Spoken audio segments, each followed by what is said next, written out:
semana ¿qué hay en práctica? Defensa de trabajo de investigación, no exposición. Usted va a defender lo que usted hizo.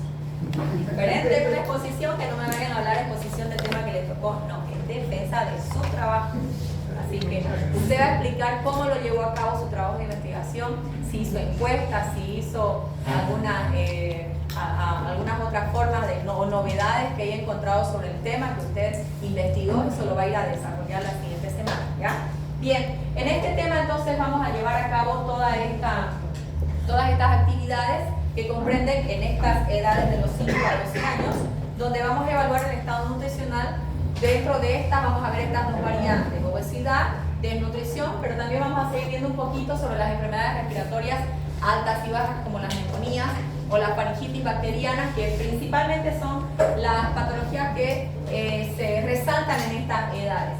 Después vamos a ver los cuadros de dolor abdominal y vamos a hacer un poquito de memorización o de recuerdo, porque ya hemos visto las clasificaciones para poder determinar efectivamente cuándo se demuestra un cuadro de un probable abdomen agudo, ¿ya? A diferencia de un cuadro de diarrea o por un proceso infeccioso. Seguimos viendo enfermedades febriles, por eso es que hablamos de los riesgos o sin riesgos de malaria. Y otro de los temas que resaltan finalmente en estas etapas son los traumatismos. Traumatismo craneoencefálico. Vamos a conocer o vamos a recordar, porque usted ya lo conoce, cuáles son algunos de los signos importantes que tiene estas características de traumatismo craneoencefálico, ¿no? Y maltrato. Y por último vamos a ver también algunas de las evaluaciones o las importancias que tiene al hacer la evaluación de la agudeza visual y la agudeza auditiva. Lo primero que sabemos que tenemos que determinar es si este paciente viene con signos de peligro como vómitos intensos, pérdida de la conciencia, compromiso del estado general o incluso o en un estado convulsivo. Posteriormente a esto vamos a evaluar el estado nutricional, donde en estas edades de 5 a 12 años el predominio es más esta condición. Entre sobrepeso y obesidad, que se lo define según el sexo, mayor prevalencia en cualquiera de estas dos condiciones por exceso, pero tampoco vamos a dejar de ver o vamos a hacer nula la observación de esta posible condición que lo hemos visto, que de hecho ha sido pregunta de examen, ¿no? El marasmo y el kwashiorkor, ¿cierto? Entonces eso es lo que vamos a ir a evaluar en estas condiciones. Se dice que cualquiera de estas condiciones, sean sobrepeso o obesidad, son totalmente prevenibles, aunque hay factores que van a afectar directamente. Por eso es que hablamos de los entornos políticos, de las escuelas, comunidades, que son fundamentales para poder tratar estas condiciones, que incluso vienen a ser parte de las decisiones maternas, familiares o paternas, para poder hablar o para que se puedan desarrollar estos resultados como pacientes con una malnutrición por exceso.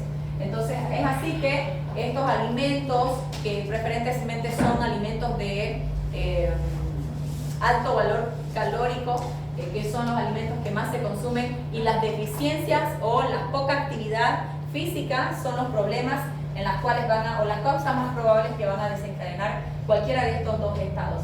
Aquí estamos viendo un poco de las estadísticas que se manejan actualmente en Bolivia, de cuáles son las áreas que tienen mayor prevalencia o incidencia de estos problemas de obesidad y sobrepeso, sobre todo la parte urbana, ¿verdad?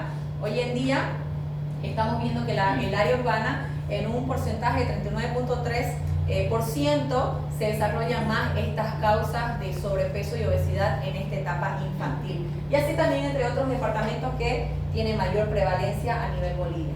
Sin embargo, estos asuntos de malnutrición por exceso entre estas edades, entre los 5 hasta los 13, 12 años de edad, el sexo femenino es aquel que se repercute o más prevalece en estos malnutriciones por exceso, hablando del sobrepeso, o sea, más en niñas que en niños, pero obesidad más en los niños que en las niñas. Entonces, el estado nutricional es el resultado de una cadena de ciertos factores, como lo hemos mencionado al inicio, factores políticos, familiares o otras condiciones que pueden favorecer a que el resultado sea un resultado de sobrepeso u obesidad, y que finalmente van a tener una repercusión en una etapa adulta, o sea, va a trascender en la salud del niño posteriormente en otras edades. ¿Qué va a hacer con esta tabla usted? Traer en día de examen. Tenemos que imprimir en día de examen. Allá atrás, ¿qué van a hacer con esta tabla? Imprimirla. Encuadrarla, imprimirla, traerla, ¿qué van a hacer? Venderla. Van a traerla. Después de utilizarla la voy a vender, dice. Así hicieron un semestre. Vendo tablas, así no, un peso para recuperar. Entonces, no se olviden traer esta tablita porque esta tabla, según la OMC, esta tabla actualizada, nos ayuda a determinar el estado nutricional de esta etapa infantil. Desde los 5 años de edad hasta los 18 años de edad lo podemos observar y utilizar. Entonces, una de las actividades que se determinan en esta condición es el IMC en los niños.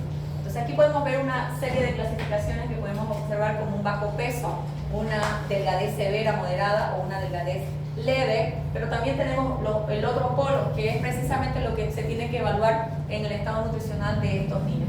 El sobrepeso, la preobesidad, obesidad en sus diferentes clasificaciones leve, moderada u obesidad mórbida son las clasificaciones y los valores principales que nos ayudan a determinar el estado nutricional de este paciente. Y de acuerdo a cada clasificación hacer o tomar una conducta determinada. ¿Qué más podemos ver? Ahora conozcamos un poco de las causas, que no es muy novedoso saber que una de las causas principales para hacer obesidad en estos niños o sobrepeso en estas edades es el aumento de los alimentos procesados o las grasas trans o incluso las bebidas azucaradas, ¿no? Y hoy en día nuestra población apoya a esto o favorecen las promos, ¿no? Los 2x1, el viernes todo a 15, ¿no? Entonces, la sobreestimulación que no solamente se dan en ellos, también en ustedes, ¿o no es así? ¿Quién no aprovecha las promos, no? De fin de semana todo es permitido, más o menos, ¿no?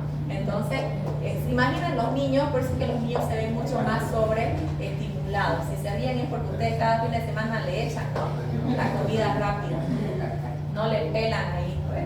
Entonces, después el lunes les cuesta comer la sopa. Les cuesta comer la sopa, después comer la sopa. Entonces, sumado a la falta de inactividad física, falta de ejercicios, estos estados de, ¿qué se llama? Sedentarismo, ¿no?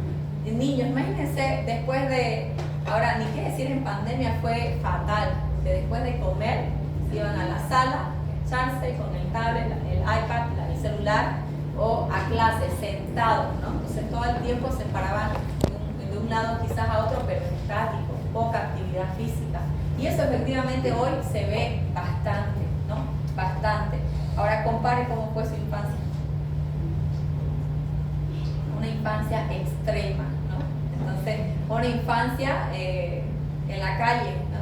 Y esa es la diferencia de hoy en día.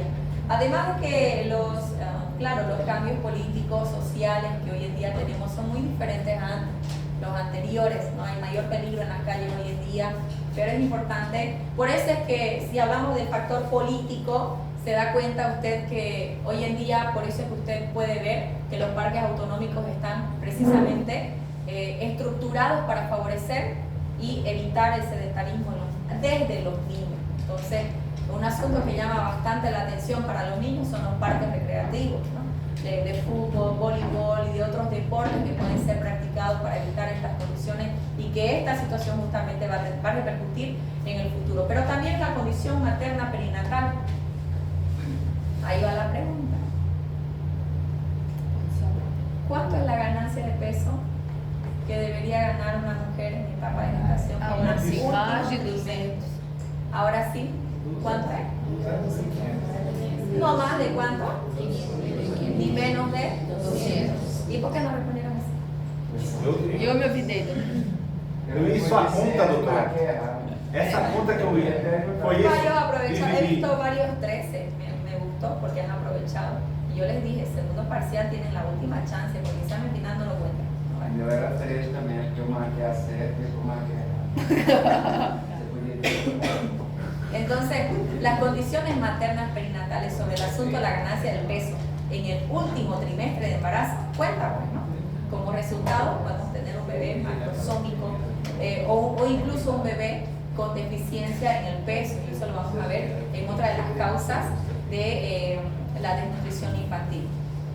Entonces ahí vamos uno de los puntos. Ahí estamos viendo que la desnutrición infantil se manejaba un porcentaje, bueno, actualmente por debajo del 5%, pero puede haber o sigue habiendo todavía una tendencia al incremento, o sea, estas tasas pueden ascender.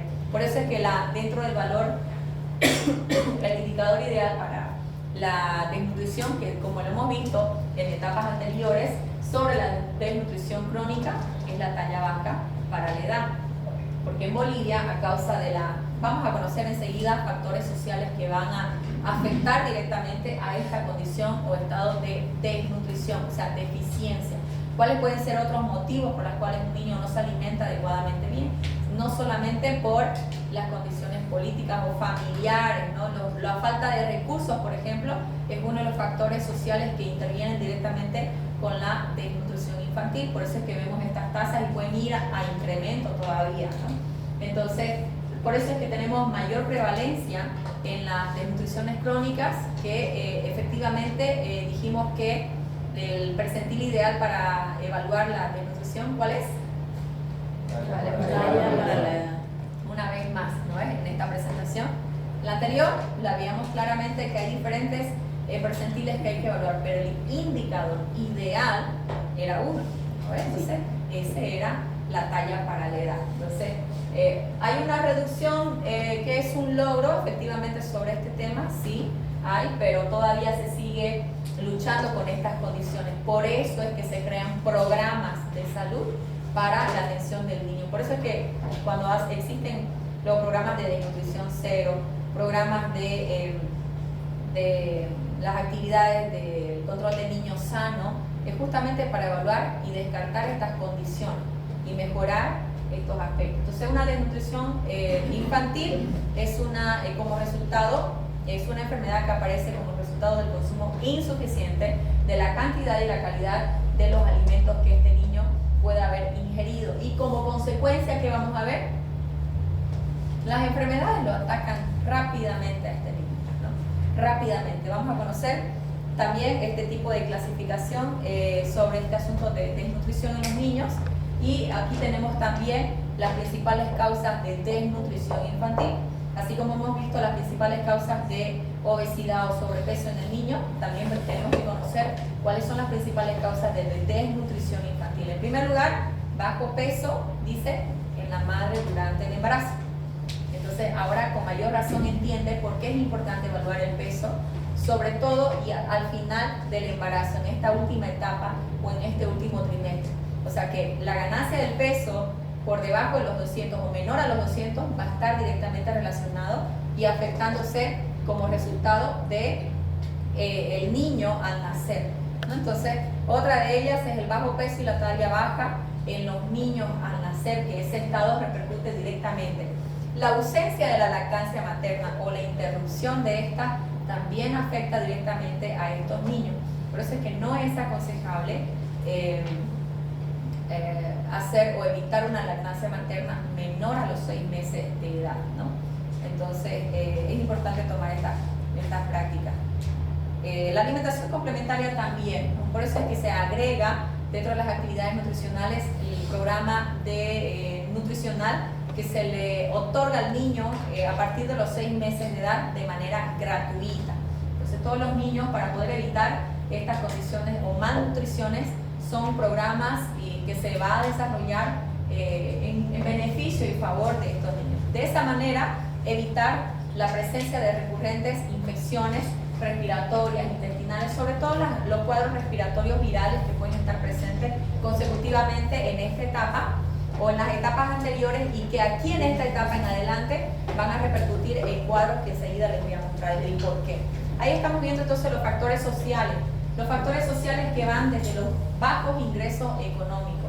Si no hay buenos recursos, hoy en día peor todavía, ¿no? Se da cuenta que todo es caro. No, si no aprovechó de alimentarse antes, ahora sí que no. Que el arroz, que las verduras, ¿no? Estamos flacos a la fuerza, ¿no? No alcanzan los recursos. Imagínense en los niños, ¿verdad? Entonces, bajos ingresos económicos. Por eso es que una vez más afecta la causa política, afecta a este sector político, porque si no hay trabajos, no hay producción de estos elementos nutricionales para un país, no hay una solvencia nutricional, va a afectar directamente en la salud desde esta etapa infantil, que es la etapa más primordial. Las condiciones insalubres de vivienda, falta de acceso a los servicios básicos y poca educación o falta de educación de los padres o una adecuada educación en la alimentación de los niños también va a repercutir como causa de los factores sociales para poder hablar de una desnutrición infantil, que es pregunta de examen también. Dentro de los tipos de desnutrición, podemos ver desnutrición crónica, aguda y un tipo de nutrición por la carencia de las vitaminas y minerales. Y vamos a ver ciertos aspectos muy típicos, seguramente por algo deben estar un poquito resaltados, ¿no? Entonces es importante saber que podemos ver una variedad en cuanto a la desnutrición. Crónica, aquella que va a estar afectada, ¿por qué? Por el retraso del crecimiento.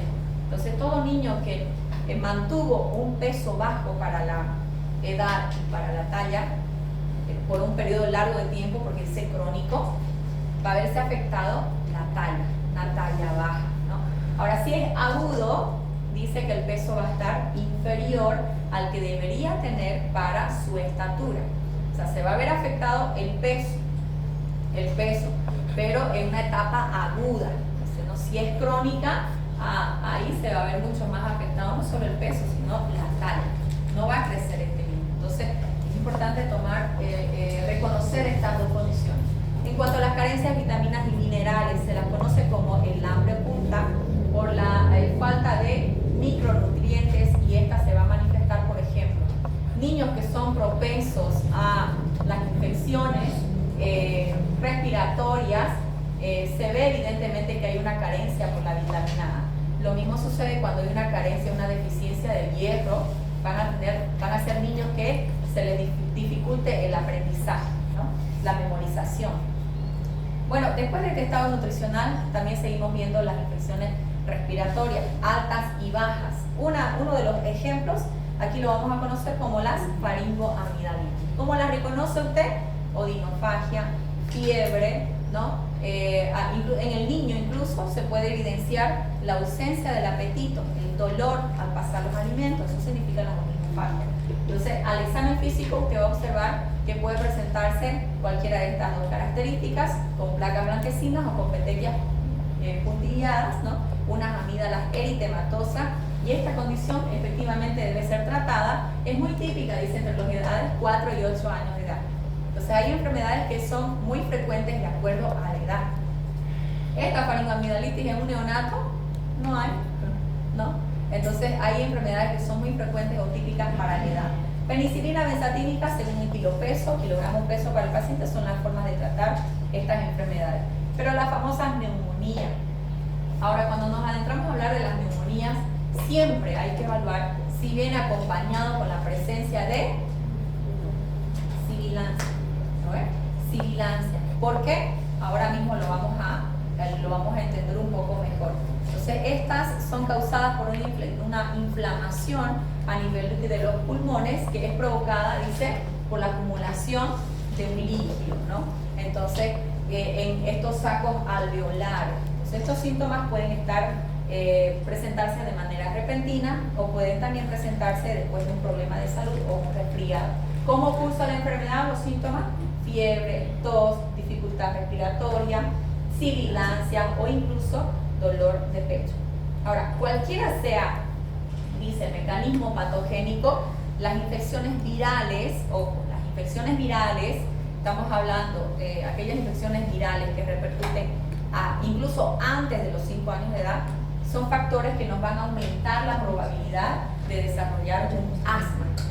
Entonces, otra vez, las infecciones virales, dice, es el factor que está asociado mayormente a una frecuencia de poder desarrollar el asma. Por eso es que es importante, en las etapas anteriores, yo les decía que cuando hay enfermedades recurrentes respiratorias, que generalmente en las edades más bajas tienden a, incluso los neonatos, tienden a ser neumonías virales, tienden a ser cuadros respiratorios virales. Eso es lo más común o típico en niños de edades más bajas, ¿no? Ahora, en estas edades va a repercutir que los episodios recurrentes que tuvieron en una etapa más baja, sobre todo aquellos agentes patógenos virales que van a estar asociados frecuentemente al asma. Ese es el cuidado que tenemos que tener con los niños en etapas menores, para que en estas edades, entre los 6 y 11 años de edad, no manifiesten o no desarrollen asma. Entonces, he repetido bastante la intercurrencia que se debe evitar o impedir. Por eso es que se habla tanto de la alimentación, desde la lactancia materna hasta la alimentación complementaria y las 5 raciones al día que debería consumir un niño para estar inmunosuprimido, para estar con la inmunidad estable, ¿verdad? Y para evitar estas patologías que se pueden manifestar frecuentemente. Entonces, estas infecciones virales, si están presentes, a veces es difícil de diferenciarlos, ¿no?, en estos cuadros obstructivos, pero si son desencadenados, se van a manifestar por episodios de sibilancias transitorias. Entonces, eso es lo que hay que evaluar cuando veamos estos cuadros. Ahí estamos viendo, dicen los niños con diagnóstico de asma tienen mayor probabilidad, de neumonía, tienen mayor probabilidad de hacer o padecer un asma o sibilancias recurrentes hasta la edad de los 6 a 11 años. Entonces, esa es la importancia de reconocer que estos cuadros respiratorios es importante evitarlos y controlar la enfermedad. Aquí estamos viendo un poco la diferencia que tiene una neumonía con una enfermedad como el asma, las causas, el método de diagnóstico y el tratamiento. ¿Tiene cura? ¿Y este? No, ¿verdad? Entonces, por eso es que un paciente si dice el protocolo, si hay un paciente que hace enfermedades respiratorias consecutivas, sobre todo las virales, ¿no?, a temprana edad, tiene mayor probabilidad de hacer un asma.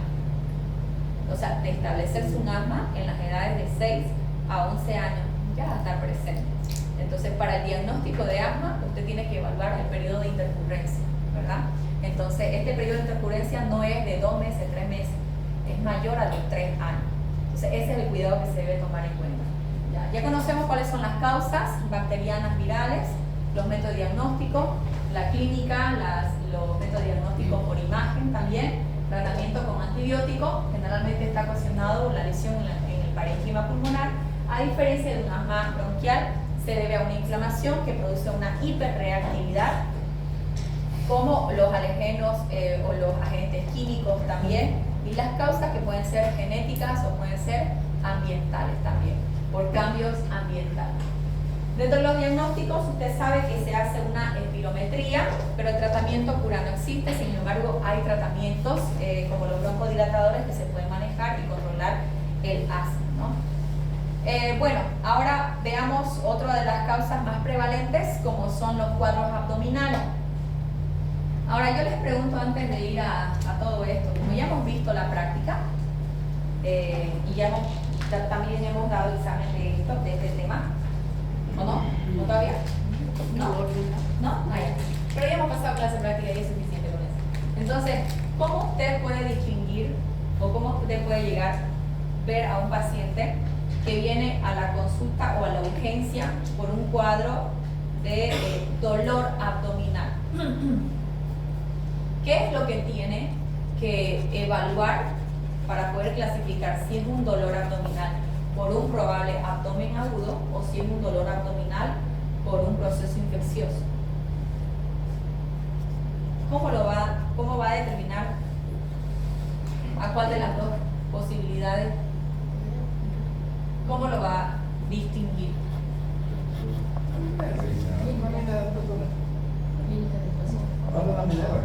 Ya, pero siempre les he preguntado qué es lo que va a observar en ese paciente. Obviamente usted va a hacer la anamnesis, la historia clínica, cómo empezó el dolor, dónde se localizó, dónde se irradió, si tiene, por ejemplo, cuadros abdominales, ¿cómo usted distingue cuando es un probable abdomen agudo? A diferencia de otras patologías que pueden también tener o el síntoma principal que es el dolor abdominal, por ejemplo un cuadro de diarrea por un proceso infeccioso, ¿trae dolor abdominal? Claro, trae dolor abdominal, ¿verdad? Entonces usted no sabe que tiene diarrea, pero usted sabe que tiene dolor abdominal, ¿verdad? Entonces, por ejemplo, la salmonelosis, ¿verdad? Son cuadros de dolor abdominal intensos, son fregados, ¿no? Porque es una bacteria agresiva, ¿sí o no? ¿Ya? Ahora, ¿cómo lo va a distinguir esos dos cuadros? ¿Cómo se va a dar cuenta que este niño hay que atenderlo rápidamente porque puede ser una patología donde deba ser intervenida quirúrgicamente? Posição de lado. Primero la clínica, siempre, antes de irnos. ¿Cómo usted? ¿Sabe por qué? Porque, por ejemplo, si usted aún no sabe que se trata de una diarrea, pero solamente conoce que tiene un dolor abdominal, si fuese una diarrea, no hace un compromiso del estado general, a diferencia de un cuadro de apendicitis, por ejemplo. Aquí compromete el estado general del paciente y eso es un signo de peligro, que no podemos esperar con ese niño. La condición típica de estas dos, o sea, el denominador común o el síntoma en común que tienen estos dos es el dolor abdominal. Pero ¿cómo va a saber que este cuadro de dolor abdominal puede comprometer la vida del paciente? ¿Una salmonela compromete? No, porque se puede tratar con antibiótico al segundo o tercer día, ya está bien, paró el dolor. Otra de las características es el dolor, y no el dolor que se irradia, que se localiza, que termina, no me refiero a eso, sino el dolor que no cesa a las analgesias, no disminuye las analgesias, es el dolor típico de un probable abdomen agudo, como los apendicitis. Entonces, padres se vuelven intensos porque el niño dice, me duele. Pero si ya está en cama, ya tiene atención, está canalizado, estamos esperando quirófano, pero el niño me duele. La última vez que tuvimos, los últimos turnos, o cuando cursamos con el servicio de pediatría, justamente un funcionario de la caja petrolera le decía, voy a llamar a la prensa porque no lo están atendiendo a mi hijo, le dice que me duele, dolor persistente, dolor que no cesa la analgesia, estaba canalizado, estaba atendido, pero querían que ya nomás lo metan a quirófano, ¿no? Y a veces quirófano es otra área de atención que tiene que abrirse espacio para ser atendido, no es porque solamente el médico titular que lo está atendiendo no quiera ingresarlo rápidamente, aún sabiendo que es una apendicitis y sabiendo que el riesgo de una apendicitis es hacer peritonitis, ¿verdad? Entonces, pero sucede, ¿qué pasa? Que el dolor persiste, es molestoso, entonces, pero a diferencia de una salmonelosis, de una diarrea, que puede haber dolor, el dolor es esporádico, el dolor no es continuo. Entonces, vea usted ahí la diferencia de estos dos cuadros, ¿entiende? ¿Sí? Entonces, por eso es que además de la clínica, además que usted ya se maneja la clínica de la apendicitis, cómo empieza el dolor, dónde se irradia, o sea, la cronología de Murphy, los signos de Murphy positivo, Bloomberg positivo, los métodos de diagnóstico, en una ecografía, ¿cómo va a ver usted el apéndice? No, inflamada. Díganme los aspectos, los hallazgos ecográficos. Obvio que una apendicitis es la inflamación de un apéndice. Pero ¿cómo puede usted verlo? La pared muscular del apéndice está mayor a los 7 milímetros. Eso es ecográficamente lo que se debe hallar. Después hay una hipervascularización también. Entonces son criterios para poder, es parte del protocolo, siempre hacer parte del protocolo estos métodos diagnósticos por imagen. Ok, usted ya diagnosticó una apendicitis, pero el protocolo dice que tiene que respaldarse con un método de diagnóstico, así nomás no lo pueden meter a quirófano. En un neuro, por ejemplo, un neuro, ¿cómo va a operar algo si no tiene cómo certificar, decir, por esto lo estoy operando? Además de la clínica, ¿no? Entonces estos hallazgos ecográficos como los rayos X son importantes. Entonces, ¿son las sintomatologías más frecuentes en la atención de los servicios de urgencia? Sí, muy frecuentes. En estas etapas, 8, 9, incluso la semana pasada les conté, ¿no? Que uno de sus compañeros me dijo, a los 4 años me operaron del apéndice, dice, ¿no? Muy poco probable esa condición, muy extraña, pero las edades más frecuentes son entre los 9, 10 años, 12 años de edad, que justamente abarcan estas edades. Entonces, para llegar a la anamnesis, al diagnóstico, uno con la anamnesis, la clínica, el examen físico, pero también es importante tener estas evaluaciones por imágenes ecográficas o también rayos X. Una de las posibles causas, por eso es que hay que hacer diagnóstico diferencial, porque hay patologías que usted le va a decir, estoy en duda, ¿será que es apéndice o será que es un divertículo? Entonces, una diverticulitis intestinal. No se olviden que los cuadrantes, ¿verdad? Los cuadrantes, la tomografía abdominal, se tiene que evaluar qué órganos tenemos para poder sospechar o hacer un diagnóstico diferencial. Uno de ellos, la estenosis hipertrófica de píloro. ¿Qué sucede en estos niños? Dice que este niño se alimenta normalmente, pero vomita todo. ¿Qué sucede en esta condición? Y los vómitos no son de contenido bilioso. ¿Qué sucede entonces en el hallazgo ecográfico? Usted va a observar que el grosor del músculo, por eso se dice hipertrofia del píloro, hay una estenosis, un engrosamiento, que va a estar mayor a los 3 milímetros. El diámetro anteroposterior va a estar mayor a los 14 milímetros y el diámetro pilórico longitudinal va a estar por encima de los 17 milímetros. Entonces ese es el hallazgo por el cual estaba sospechando una hipertrofia del músculo pilórico que se produce por una estenosis y un alargamiento. Entonces son patologías, pregunta de examen, cada una de estas posibles causas, usted las tiene que aprender a diferenciar, ¿ya? No todo es apendicitis, no todo es en estas edades torsión ovárica, ¿no? Que son patologías ginecológicas también que pueden estar presentes en estas edades. Entonces diferenciamos eso, ¿ya? Por lo menos mínimamente, si bien no me voy a entrar tanto a estas características, ¿ya?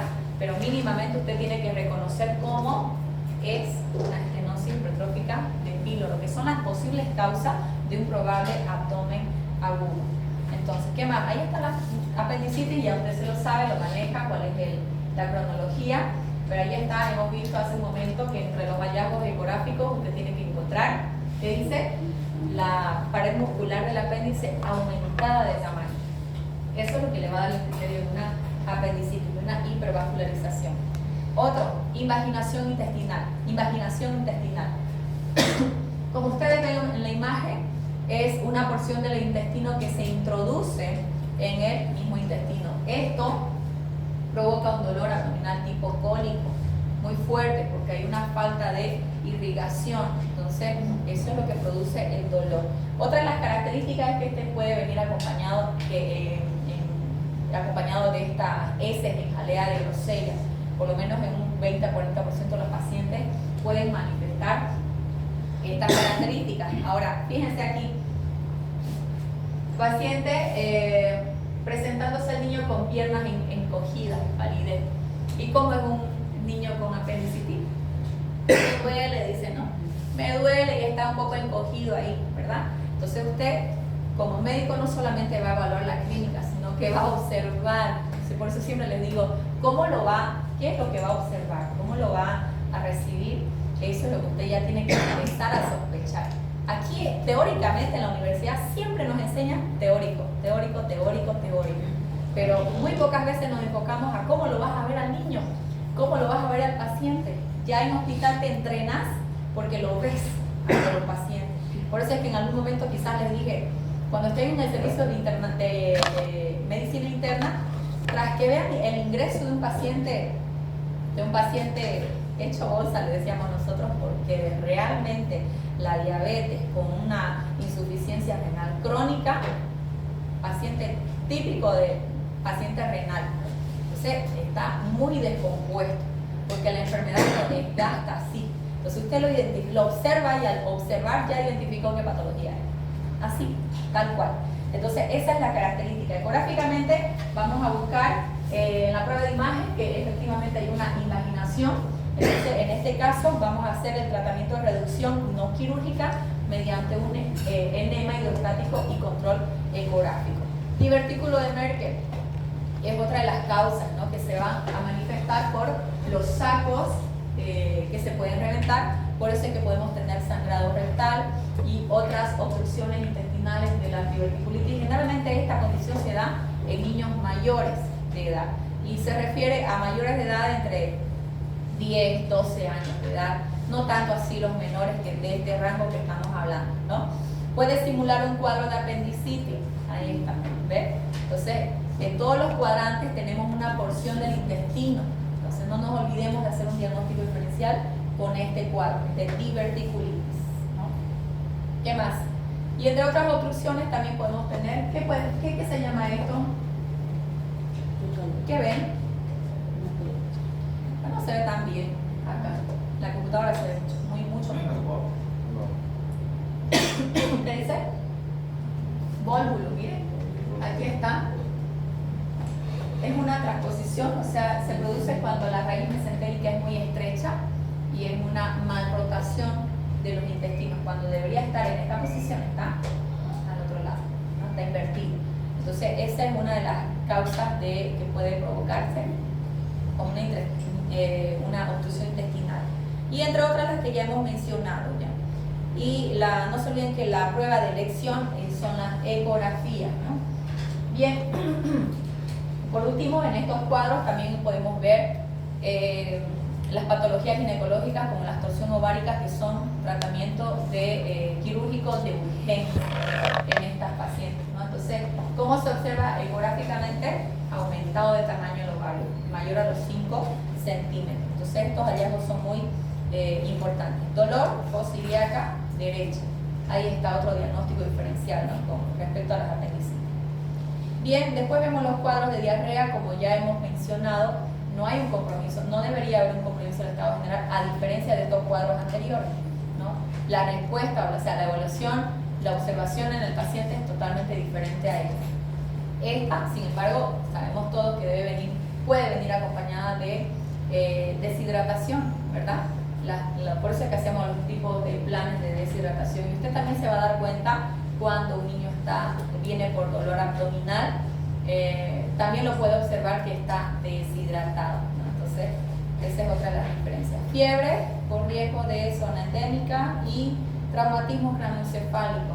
Entonces, les decía yo, ya ustedes conocen cuáles son estas características, pero en un traumatismo craneoencefálico grave, ayer dieron una noticia y me llamó la atención porque dice que salieron en los diagnósticos, el examen forense, que esta persona, yo no lo conozco, pero creo que es un cantante, algo así, que falleció, ¿no?, por un trauma, un hematoma, y esto ocluyó las arterias del tallo mesencefálico, y que dentro de los diagnósticos que hizo fue una fractura de base de cráneo, ¿no?, y arterias que paralizaron el flujo del corazón y también del cerebro, ¿no? Entonces, esa es una situación muy crítica, muy grave, por eso es el traumatismo craneoencefálico, donde se lo observaba, dice, llamó la atención porque él tenía estos signos: ojo de mapache, tenía la esquimosis retroauricular como el signo de padre, ¿verdad? Entonces, otra de las causas, otra de las lesiones que se observó en esta persona justamente ayer, escuchando las noticias, tenía otorragia y también salida de líquido cefalorraquídeo por los oídos. Esta es una condición grave, traumatismo craneoencefálico grave, que se puede observar en los niños. Aquí vemos un traumatismo leve. La diferencia de estos, lógicamente, sabemos que están conscientes, pero tampoco es desapercibido, sino que hay que hacer una evaluación, una vigilancia, por lo menos en un periodo de 4 a 6 horas. Esa es la característica de observación que se debe tener en este tipo de niños, y lógicamente tratar el dolor, la inflamación que se puede haber ocurrido por una contusión a través de estos accidentes, ya sea automovilísticos, caídas, bicicletas, que son típicamente las causas de lesiones en el niño. Entonces, la exploración física tenemos que observar las lesiones más graves que pueden manifestarse, que son las deformaciones óseas de los miembros inferiores, superiores, la tráquea, si hay compromiso del área respiratoria, patrón respiratorio, ¿no? Los signos vitales y también hacer un examen otorrinolaringológico, ¿no? Entonces, para descartar estas condiciones que son muy severas, graves en el paciente. Ahí está, ¿se acuerdan que en práctica dijimos cómo hace una respuesta verbal el niño? A través del llanto. Entonces, el niño tiene una característica de hacer esta observación de la escala de Glasgow, que se le debe dar en estas puntuaciones de acuerdo a la severidad del trauma.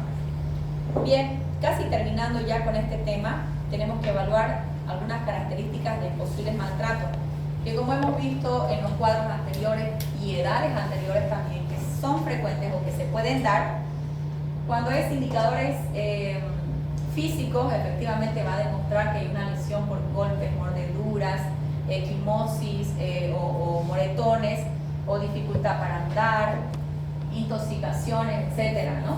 Conductas inadecuadas, irritabilidad. Este niño puede estar agresivo, puede estar con llanto, puede manifestar estas características, ¿no? Que son conductas no adecuadas, que no son conductas normales, por decir así. Cambios emocionales. En sus emociones puede haber tristeza, miedo, ansiedad, puede haber sentimiento de culpa, vergüenza. Esas son las condiciones que se pueden observar ante una sospecha de maltrato infantil en los niños. El comportamiento sexual inadecuado con la mamá, por ejemplo, digamos, ¿no? Que es la mamá la que más está con los niños, ¿verdad? Hace rechazo a las caricias o los cariños. Entonces, es importante observar o tener la sospecha de estas conductas, ¿no? Y también se pueden ver alteradas o afectadas los trastornos de la alimentación en un niño, que no es nada normal. Pueden tener mucha ansiedad, mucho apetito, o pueden estar inhibidos de la alimentación, o sea, evitar la alimentación, ¿no? Tener rechazo ante esta. Y finalmente, la agudeza visual y la auditiva. En la auditiva podemos observar que en los niños más pequeños, una afectación cuando no se sorprenden o no se sobresaltan ante los sonidos muy agudos, ¿no? Esas son las características de sospechar ante un problema o síntomas de pérdida auditiva. Entre otros niños más pequeños y adolescentes, la diferencia incluye en que estos niños que probablemente han cursado con alguna dificultad más temprano, tienen dificultad ahora en estas edades un poquito más mayores de hablar. Tardan en hablar, ¿no? Entonces la mayoría pueden decir palabras por encima de los 15 meses de edad, pero este no lo tiene tan desarrollado o no responde a su nombre cuando se lo llama. Algunos síntomas de los niños o a los adolescentes, la típica es cuando suben el volumen de la tele, suben el volumen de la música, incluso los auriculares, ¿no? Los audífonos, máximo volumen y les falta todavía, ¿no? Entonces son una de las características de problemas auditivos, la necesidad ahí, estaba viendo, de subir el volumen o los zumbidos. Entonces son otras de las características donde puedo sospechar de un probable dificultad auditiva. Pero a cualquier edad es importante observar cualquiera de estas anomalías, como las leucocorias, estrabismo, opacidad corneal, que esto se lo hace como dentro de una valoración oftalmológica, reconociendo que también la maduración visual, ¿hasta qué edad se da? 9. 9. 8 años, ¿no? ¿Ocho? Es un promedio, sí. 8 años, 9 años, eso es lo que dice la literatura. Entonces hay que detectar cualquiera de estos problemas o defectos de refracción o las famosas ambliopías, que son muy típicas en estas edades, ¿no? Muy comunes. Entonces la agudeza visual, ¿de cuánto es? 20-20. ¿A cuánto se mide de distancia? 20 pies, 6 metros, ¿verdad? Entonces, de esta manera, ocluyendo o tapando uno de los ojos para poder evaluar individualmente estos órganos. Entonces, esas son las características de atención en estas edades. El que se ríe pierde. Ya perdió. Bien, entonces estas son las presentaciones que podemos observar en estas edades.